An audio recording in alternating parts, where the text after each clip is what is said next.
Swayam Prabha. Digital India. Educated India.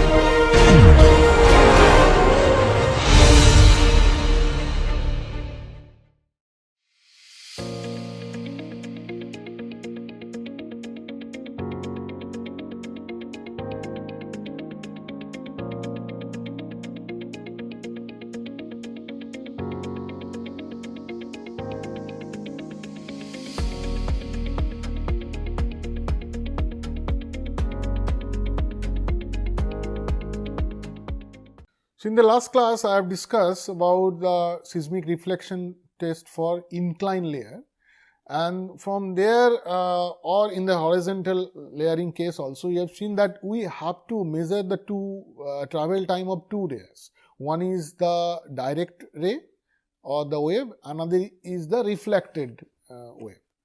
So, sometimes it will be very difficult to identify that what would be the which one is the reflected, where the reflected rays and then the direct rays. So, we have to separate them, so which is sometimes difficult. So, to remove that limitations, we can go for the seismic refraction test, where we have to measure only the travel time of one ray. So, that will be easier. We do not need to measure the travel time of two rays. We can measure the travel time of one rays only or the wave, and based on that we will determine the velocity and the thickness of the layer. Okay. And then in diffraction test also we can get the velocity of the different layers also. Okay. Let us discuss about the seismic refraction test. So, in the seismic refraction test,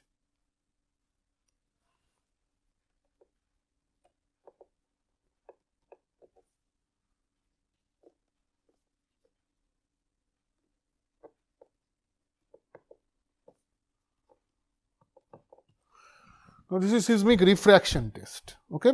First we are talking about, we will discuss about the two layer case, then we will go for the multiple layer cases. So, this is the layer, and first we are going for the horizontal layering.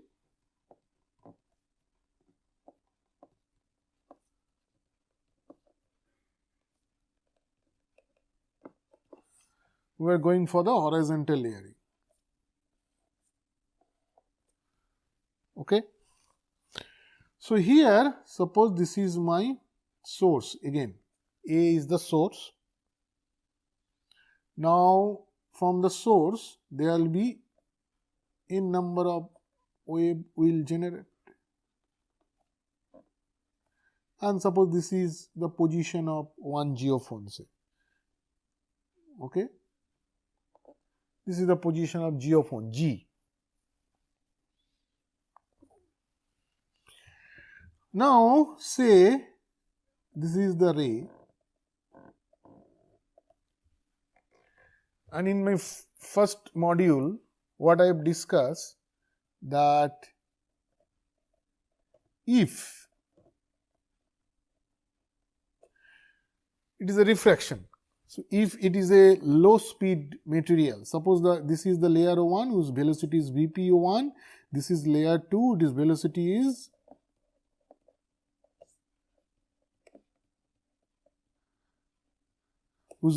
is Vp2.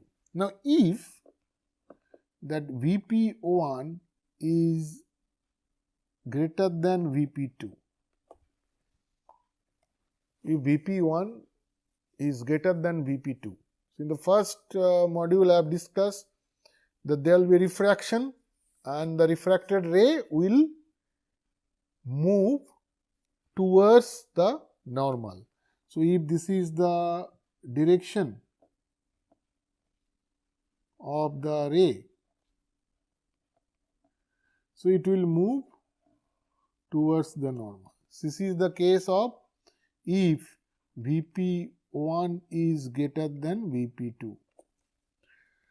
Now, if the case is opposite, that Vp1, if Vp1 is less than Vp2 or Vp2 is greater than Vp1, then the refracted ray will move away from the normal. So, it will move away from the normal.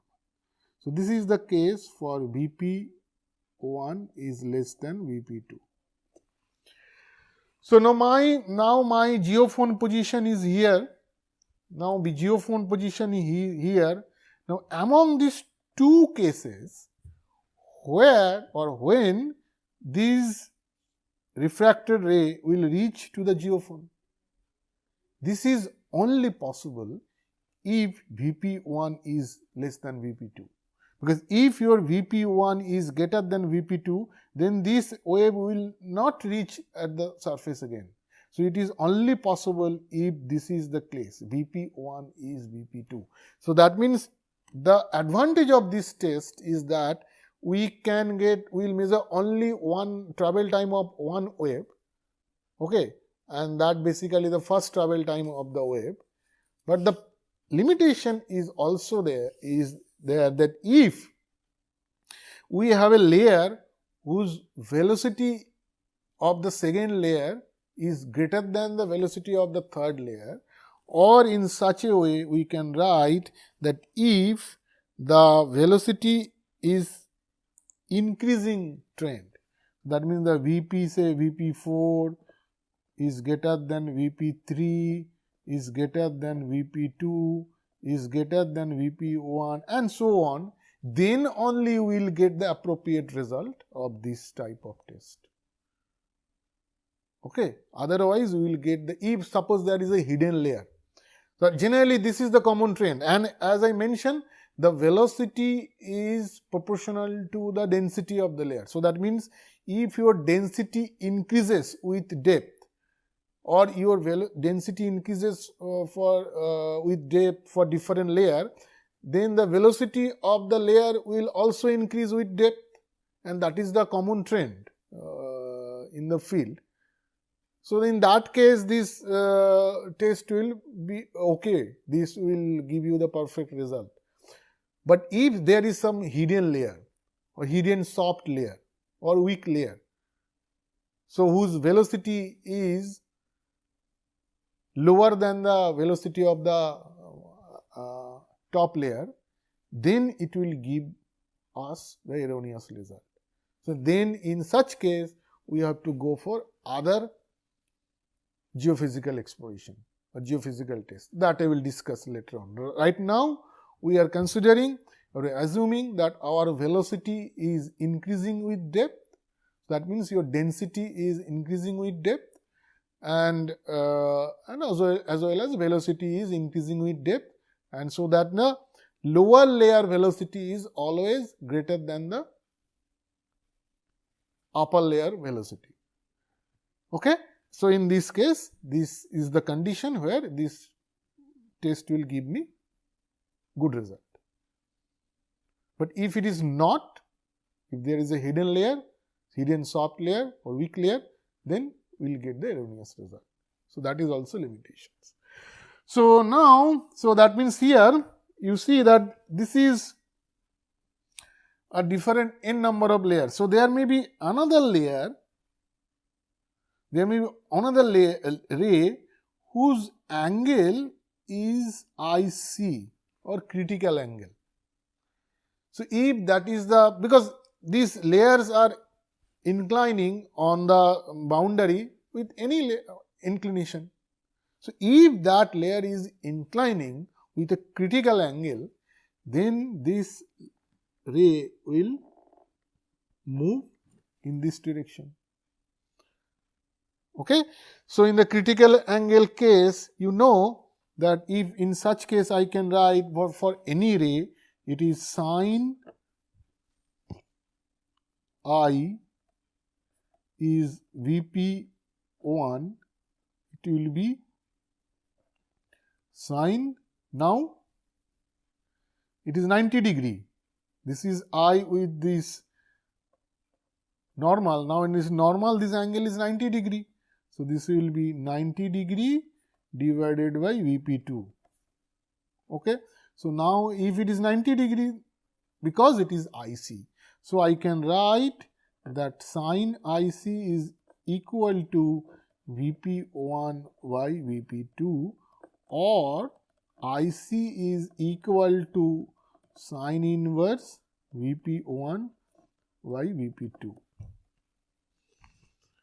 So, if it is critical angle, then it will move in this direction. Now, from these points onward, it will go up again. So, that means here it will be again go up and reach to this. This is also IC, reach to the geophone.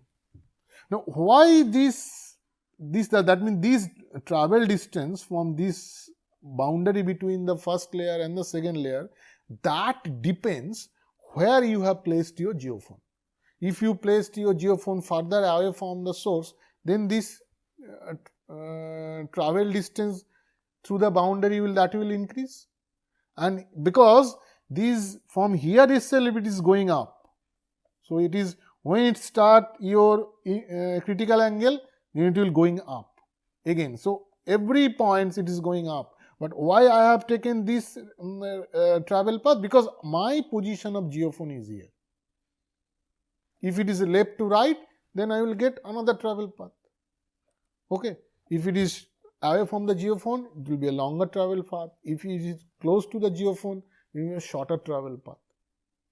So, that means this is my travel path for the refracted rays. Now, it is refracted ray, and obviously there will be a direct rays.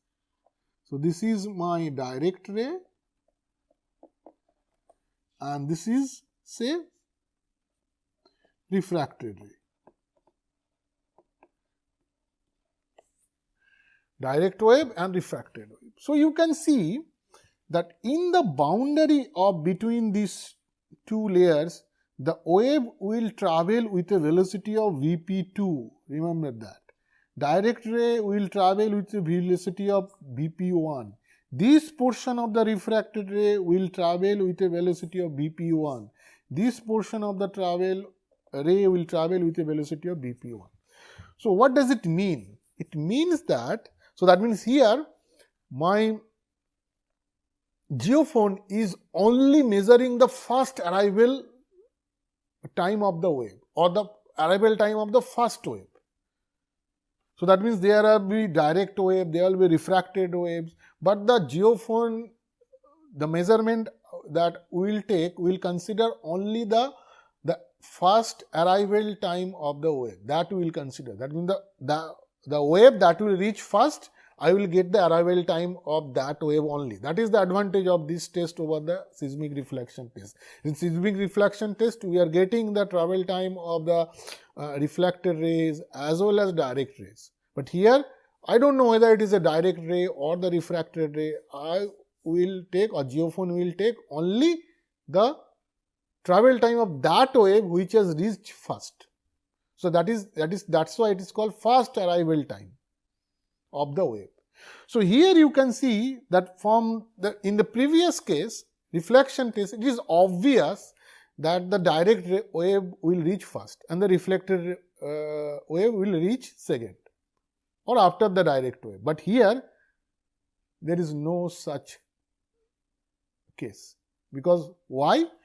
Because you can see that as this boundary, it is traveling with a velocity of Vp2 and Vp2 is greater than Vp1. So, which indicates that as the distance between the receiver and the source increases, so this portion will also increase. So, the travel time of the refracted ray will also decrease, and the travel time of the direct ray, that will be as per Vp1 only.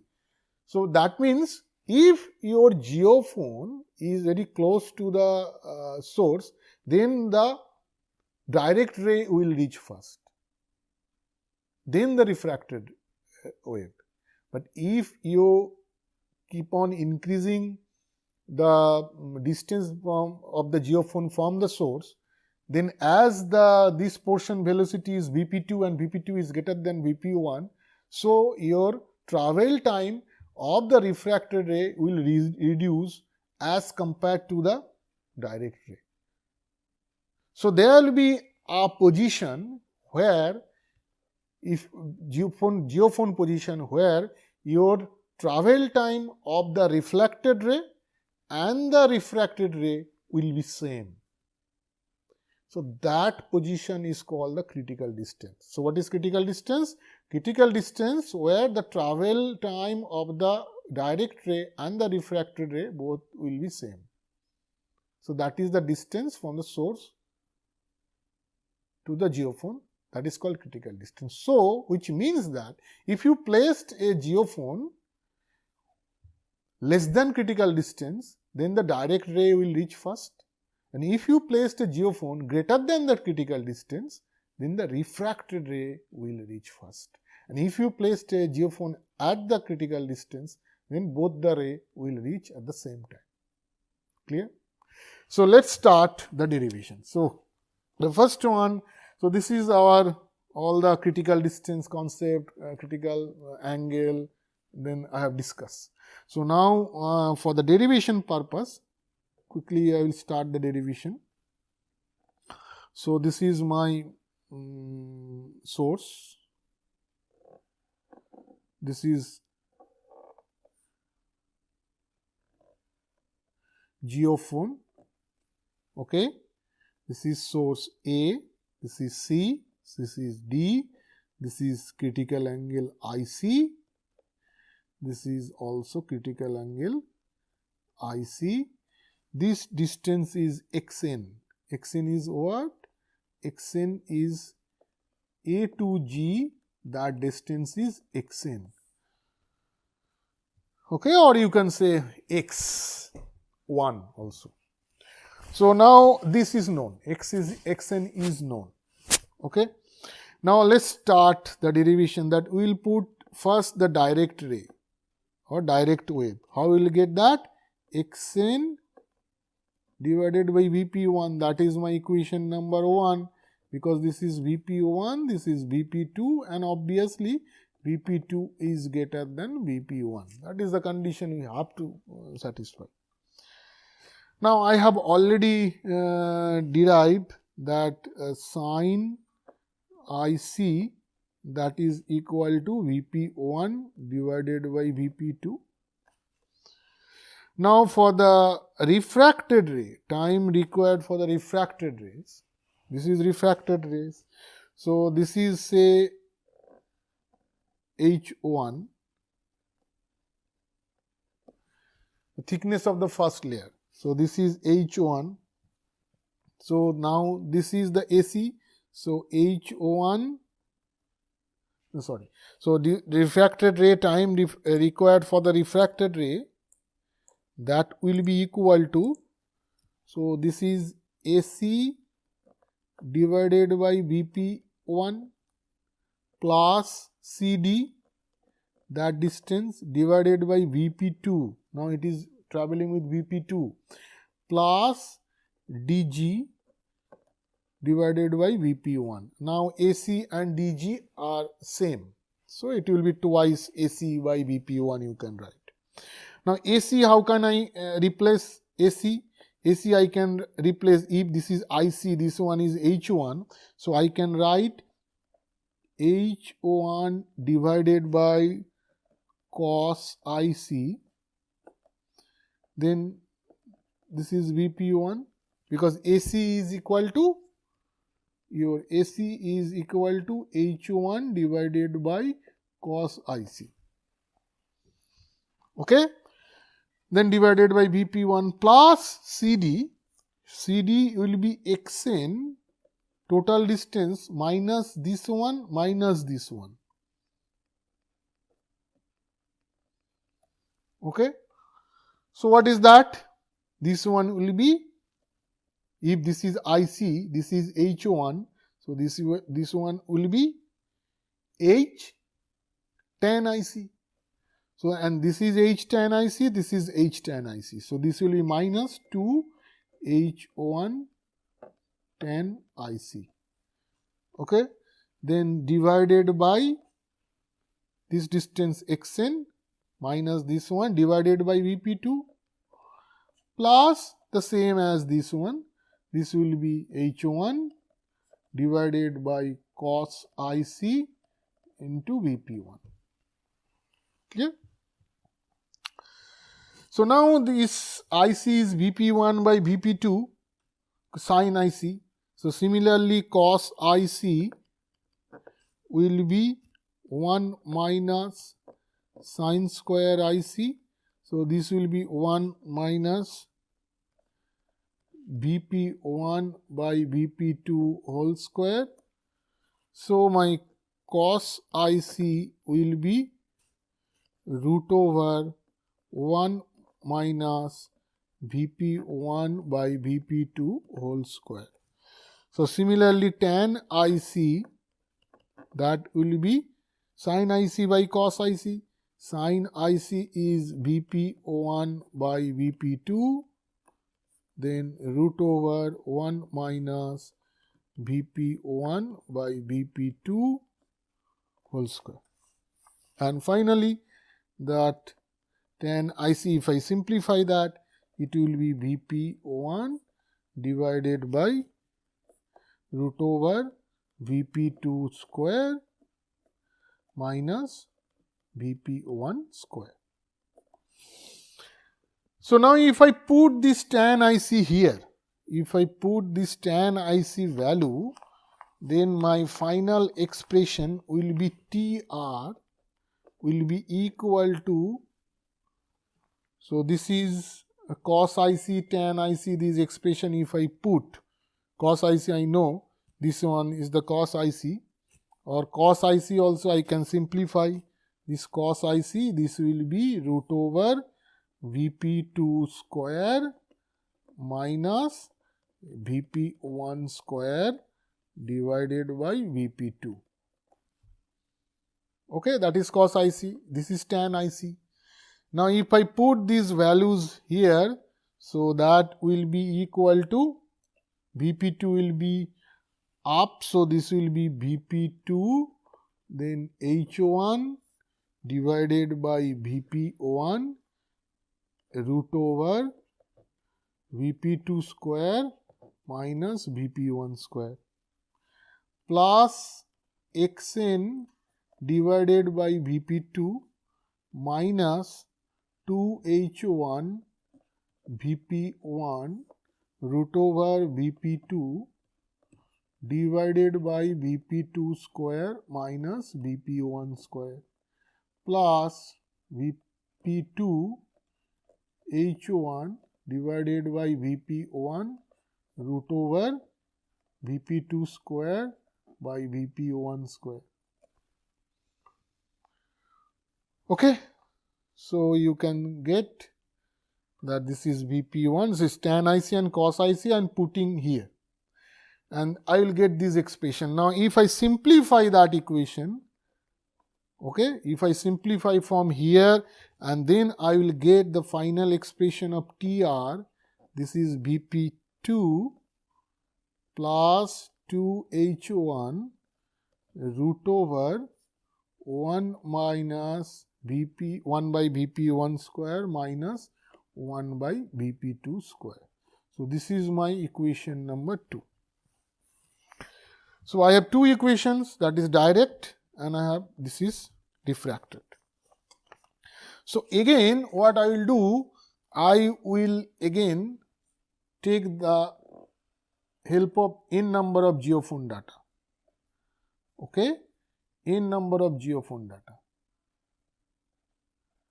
So suppose this is the distance, that is x, and this is the first arrival time. This is not the time, this is the first arrival time.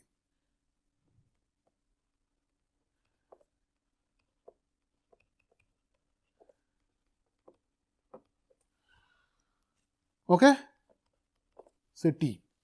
So now what I will do, that first I will get, say, I will get this value, this is geophone 1, 2, 3, 4, 5, 6 and so on. This is the position of the geophone. So, I will get the first arrival time, say here, second one is say here, then third one is say here, then the fourth one is say here, then the here,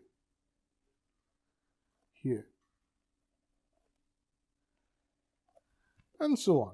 Okay. So, I have considered 2 layer case. So, that is why I will restrict it for the 2 layer.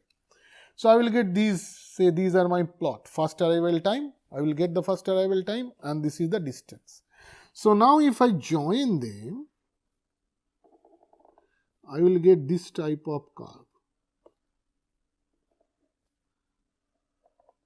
I will get this type of curve. So, you can see there is a distinct change in slope of the curve.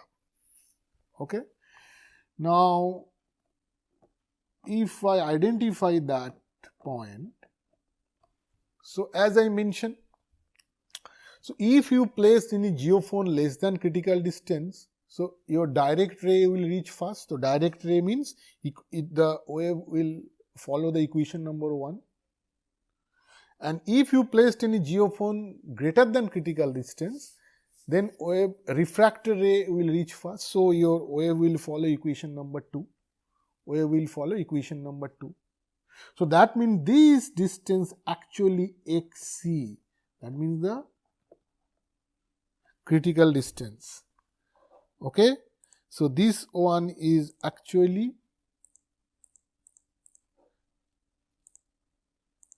critical distance.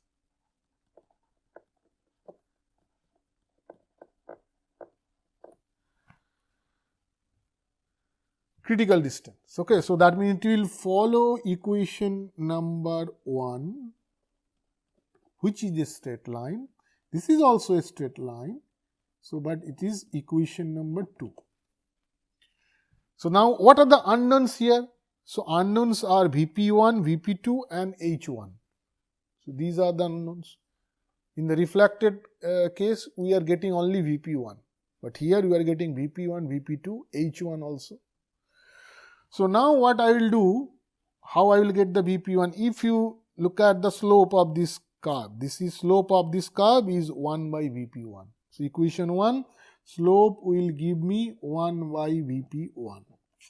Now, slope of equation, this part, second part, slope will give us 1 by Vp2. So, it will give us 1 by Vp2. So, from here I will get the Vp1 and Vp2 both. Now, I have to determine the H1. Okay, this H1 I have to determine. So, from here if I extend this second part straight line, part of the curve, so that one is say T0. So, T0 means what? T equal to T0 when x is equal to 0. Now, if I put xn equal to 0 here, and then so it will give me T0, this will be 2H1, then root over 1 by Vp1 minus 1 by Vp2. So, from here T0 I will get from the your graph, and Vp1 and Vp2 I will get from the graph. So, I only unknown in H1, I will get the H1. So, H1 expression will be equal to T0 divided by 2, then root over Vp1, Vp2 root over Vp2 square minus Vp1 square. So, I will get the H1. Another way also I will get the H1. How I will get the H1? Another way means, suppose if I identify xc, so for this method that I have discussed, it is called time intercept method. Now, I will discuss about the critical distance method. First one that I have discussed, T0, it is time intercept method. Now, I will discuss the critical distance method. In critical distance method, I know that at x equal to xc, that your T D, or equation 1, that means the TD will be equal to TR. Both will reach at the same time. So, in that case, what I will do, that if I equate equation number, then if I equate equation number 1 and 2, then this will give me XC divided by VP1, or sorry, XC. Now, XN will be replaced by XC. That will be equal to XC divided by VP2 plus 2H1 root over 1 by VP1 square minus 1 by VP2 square. Okay. So, here now you can see here also the only unknown is H1, because XC I will get from the graph.